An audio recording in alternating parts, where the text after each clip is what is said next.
I'm Dr. Baker Rogers. Most people just simply refer to me as Sissy.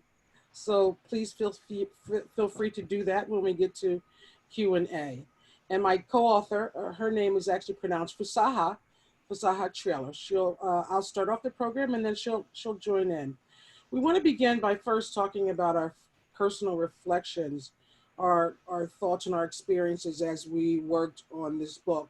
They carried us, the social impact of Philadelphia's Black women leaders. For me, the women of They Carried Us, they humbled me because it was clear that they believed in my life, that my life had value despite not even knowing me. I've taken many messages from them, but none more important than caring for and helping others. The women who grew up struggling in West Philadelphia have especially touched me because it was my native home and my condition in life as well. Women like Frances Walker, Lynette Brown Sow and her mother, Charmaine Matlock Turner, Denise King, Tina Sloan Green, Joan Myers Brown, Inez Patterson, Sandra Dungy Glenn, Dr. Asali Solomon and her sister Akiba, Reverend Dr. Lorena Marshall Blake, and Christina James Brown, Aisha Shahida Simmons, Maddie Humphrey, Dr. Emma Chappelle, and Bishop Audrey Brunson. When we talk about them, my thoughts immediately go to who they were as altruistic people. So many of us get up to go to work, but the women of They Carried Us did much more by consistently getting up to go to mission. And so therefore, they each have had somewhat of a spiritual dimension about themselves.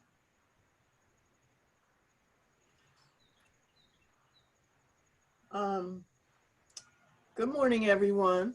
I'm really very, very happy to be here. This is, I really feel very sort of simpatico with the Ethical Society, being a Black humanist myself. In my garage is a homemade sign from 1992.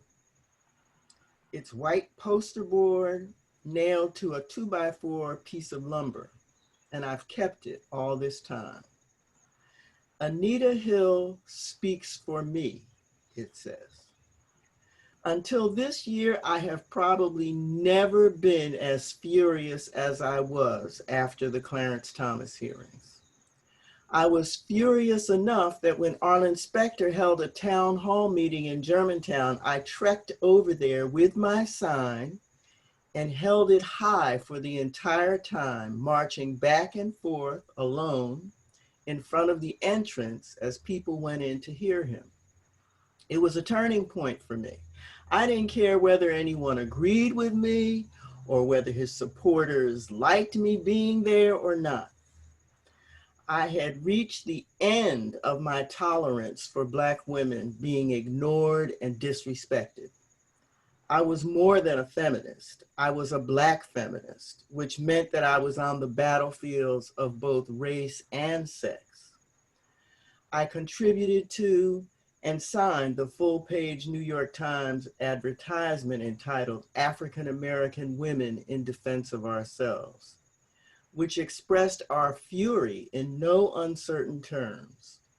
A few weeks later, I discovered that there were many other Black women who felt exactly as I did, and together we formed the Ain't I a Woman Network in Philadelphia.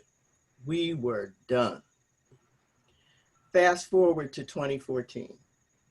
The battlefields of race, sex, and class are where we found all the women of They Carried Us. I feel so honored to hold up the blood-stained banner for each and every one of them.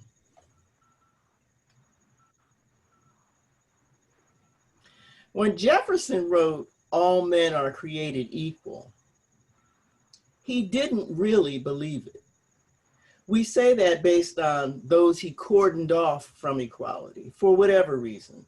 Some historians say that he really meant that all nations were created equal.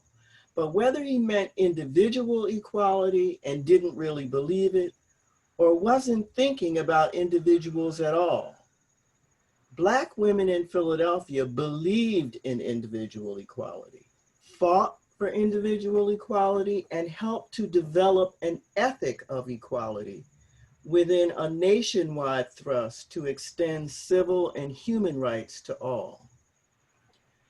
The Fortin family was a family of abolitionists during the colonial and antebellum period. And we're citing these early Black women because we believe that they're the foundation of this ethic of equality. Charlotte Fortin bore 9 children, and 3 of their daughters, Margaretta, Harriet, and Sarah, were active in anti-slavery causes through teaching, writing, speaking, fundraising, and running the Philadelphia Female Anti-Slavery Society. It cannot be emphasized enough, really, that this was an amazing demonstration for women to be in public speaking up about the issues of the day. But they did. Sarah Fortin emphasized racial inequality, saying, and I quote, "It originates from dislike to the color of the skin, much as from the degradation of slavery." She advocated equal treatment. He, referring to her father, has usually 16 or 20 journeymen, 1/2 of whom are white, but I am not aware of any white sailmaker who employs colored men. I think it should be reciprocal. Do not you? Sarah Mapps Douglas came from another abolitionist family, and though she was a Quaker herself, blasted them for their inability to practice equality before God. And I quote, "There is a bench set apart at that meeting, Arch Street meeting, for our people. Whether officially appointed or not, I cannot say. But this I am free to say, that my mother and myself were told to sit there, and that a friend sat at each end of the bench to prevent white persons from sitting there. I have not been in Arch Street for 4 years. But my mother goes once a week, and frequently she has a whole long bench to herself." Girina Lee, who was the first preacher in the AME denomination, the first woman preacher in the AME denomination, insisted to the newly formed Mother Bethel AME Church of Richard Allen that she, like any man, could preach the word of God. She said, "If the man may preach because the Savior died for him, why not the woman?"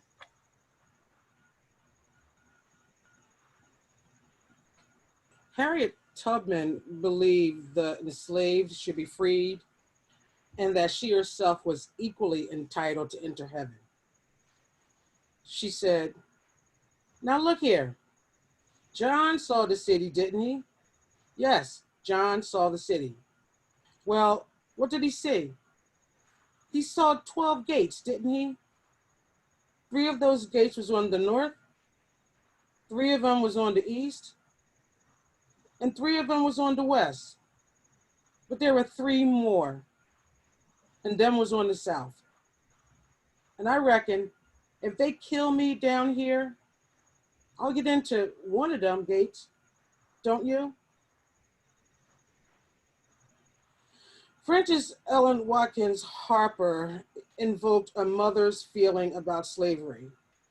She knew that there was nothing greater than the determination of a mother to free her child from a lifetime of inequality. In her poem titled Eliza Harris Crossing the River on the Ice, she wrote, "Like a fawn from the arrow, startled and wild, a woman swept by us, bearing a child, and her brow was overshadowed with anguish and care. She was nearing the river and reaching its brink. She heeded no danger, she paused not to think. For she is her mother, her child is a slave, and shall give him his freedom or find him his grave. These women helped develop the ethic of equality in the city of Philadelphia. And this ethic, we believe, was the foundation on which generations of Black women battled for their communities and on behalf of their own and others' civil rights. And to a person, without a doubt, racism permeated all of their experiences. Dr. Rebecca J. Cole, 1846 to 1922, she wrote, "No good work is accomplished unless it is animated and directed by a controlling thought." Her thought was on providing safety nets for women and children while teaching them how to lift themselves up. Instead of simply giving them fish, Rebecca taught them how to fish. And instead of allowing others to blame them and other poor families for their situation, Rebecca redirected the blame where it belonged, on outside forces that were intent on holding blacks down. She was incensed by by class inequality, the denigration of poor people, and especially by what she viewed as deliberate intentionality to sequester them in low-paying labor, substandard housing, and inhumane healthcare. She wrote, "On the point of deaths from consumption, I would say this: hosts of the poor are attended by young, inexperienced white physicians. They inherited the traditions of their elders, and let a Black patient cough, they immediately have visions of tuberculosis. Let him die," and he writes, "tuberculosis," and heaves a great sigh of relief that one more source of contagion is removed.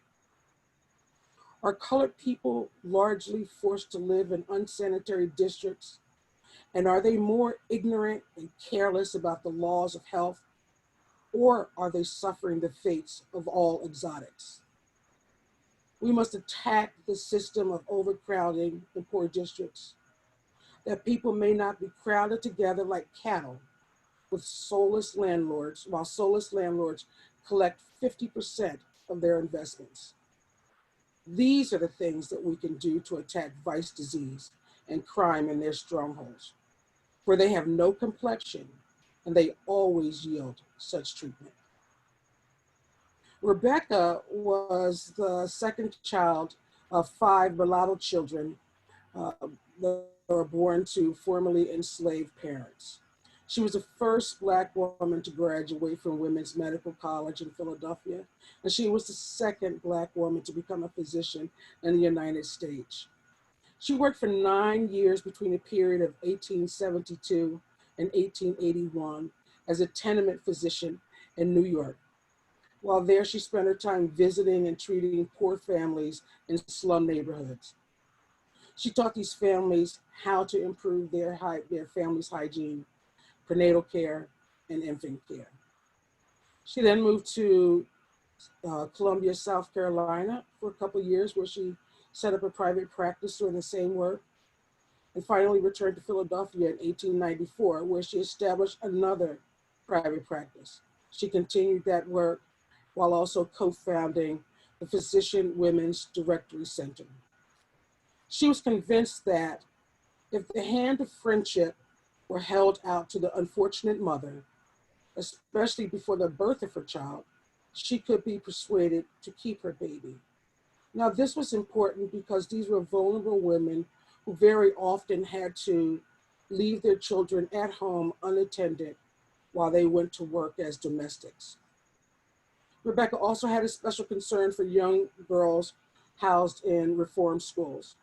They deserve training opportunities for worthwhile employment and not dead end work, not dead end domestic work, I should say.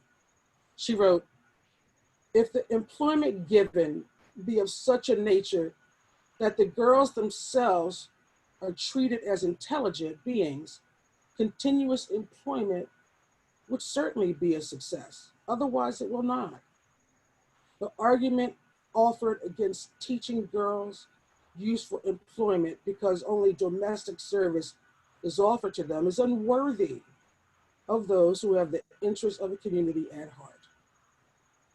Rebecca also became the superintendent of the government house for children and old women in Washington, D.C. That was in 1899, before she returned to Philadelphia. Once she returned to Philadelphia, she joined the Philadelphia African American Women's Club movement that championed racial and social justice.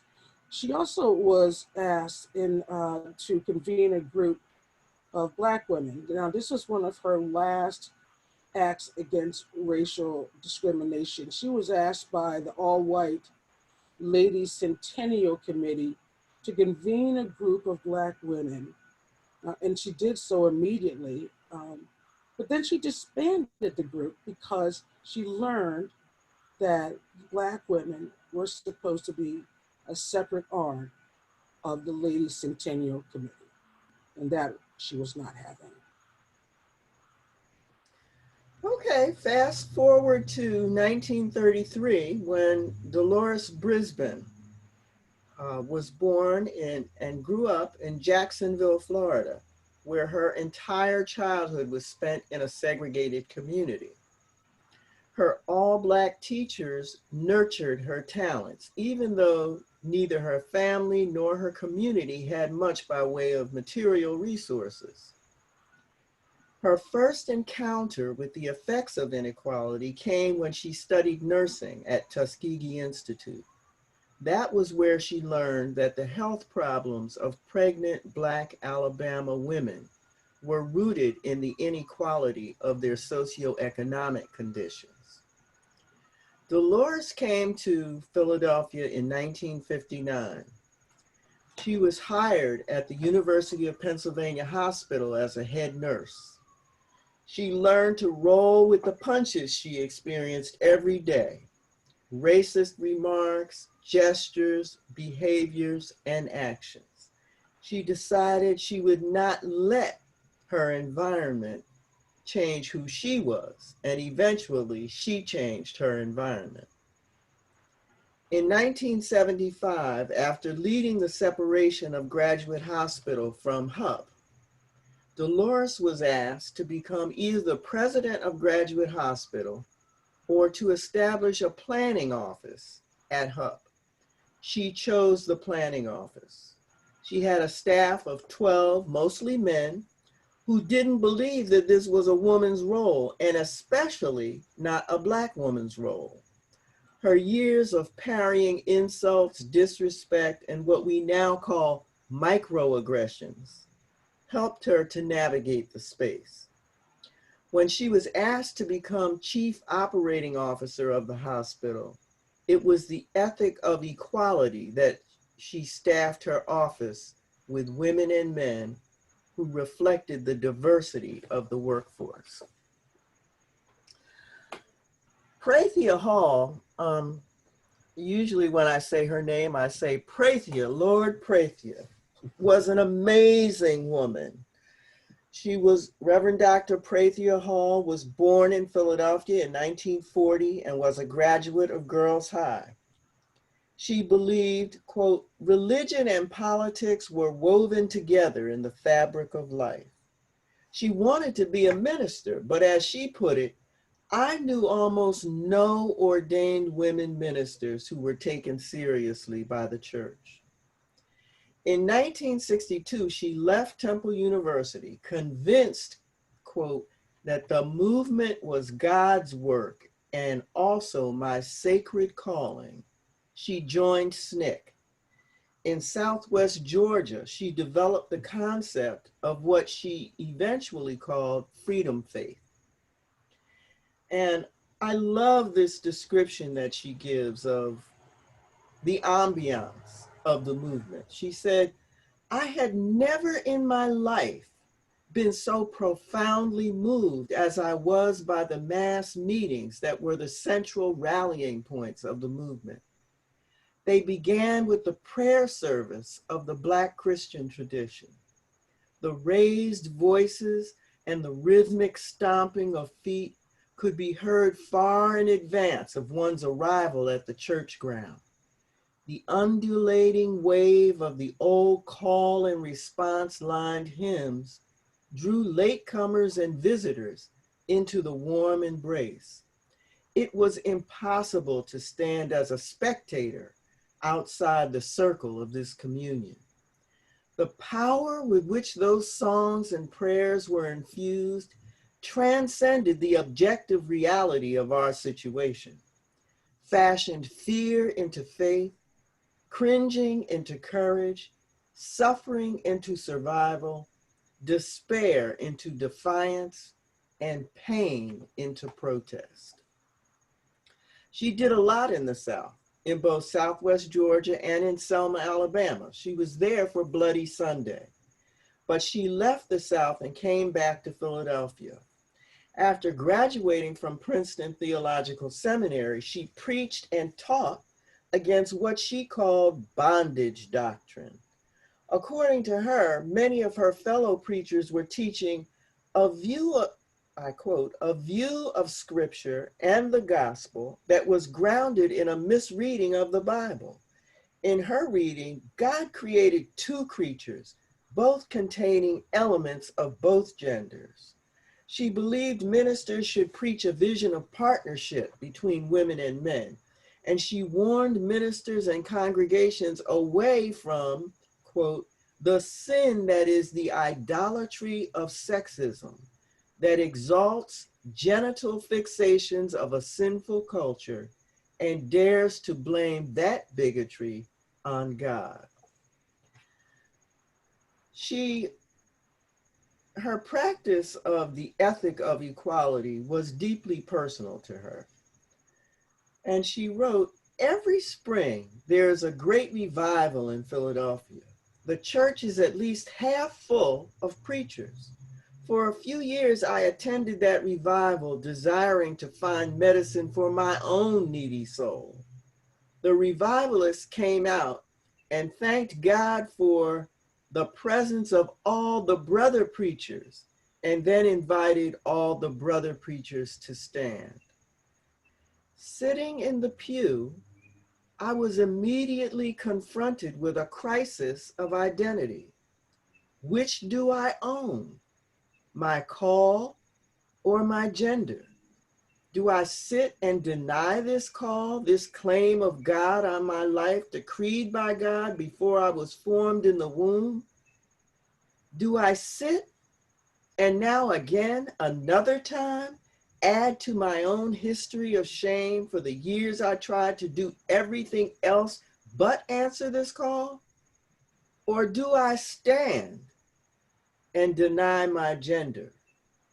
A preacher I am, a brother I am not. I finally resolved the violent conflict by standing, because when I stood as I am, I stood in the total authenticity of my being. Black, preacher, Baptist, woman. For the same God who made me a preacher is the same God who made me a woman. And I am convinced that God was not confused on either count.